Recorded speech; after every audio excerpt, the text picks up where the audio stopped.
C'est le terme d'une action qui a visé l'amélioration des conditions de vie des populations de la province du Soum au Burkina et du cercle de Douentza au Mali, la résilience et l'inclusion des communautés impactées par la crise sécuritaire était l'intitulé du programme. C'est un atelier de capitalisation qui a vu la présentation des résultats du programme le 10 juillet dernier à Ouagadougou, le point de Urbain Benitou, Sommet et Moussaki.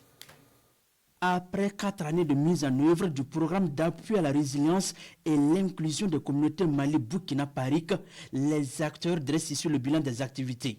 Octroi de crédits, prise en charge sanitaire des enfants malnutris et construction de logements pour personnes déplacées internes. Le Parik se veut un moyen pour améliorer significativement les conditions de vie des personnes vulnérables dans ces zones d'intervention. Au niveau de la malnutrition, les activités de Parik ont permis en tout cas la récupération de beaucoup de malnutris et ça a amélioré beaucoup la santé des enfants dans le district sanitaire de Niveau. La remise à niveau et la formation continue des agents de santé du district sanitaire aussi a été assurée aussi. Nous avons bénéficié d'un appui en vivres. Nous avons par ailleurs reçu une dotation pour exercer des activités génératrices de revenus. Le Parik est mis en œuvre par l'ONG Solidarité Internationale en partenariat avec l'ONG AGEB.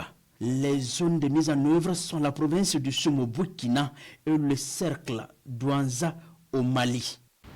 Bon, les résultats tels qu'on l'a présenté, je pense que c'est très satisfaisant au regard des témoignages, non seulement des témoignages, mais au regard des données qui ont été récoltées et surtout le contexte dans lequel le projet a été mis en œuvre. C'était un contexte très volatile, mais avec le mécanisme d'adaptation des activités, on a fait plusieurs fois des adaptations. L'Union européenne est le partenaire financier du programme. Sa contribution s'élève à plus de 95 milliards de francs CFA. Les axes d'intervention sont la protection sociale, la santé et nutrition, la sécurité alimentaire, la gouvernance locale et la cohésion sociale.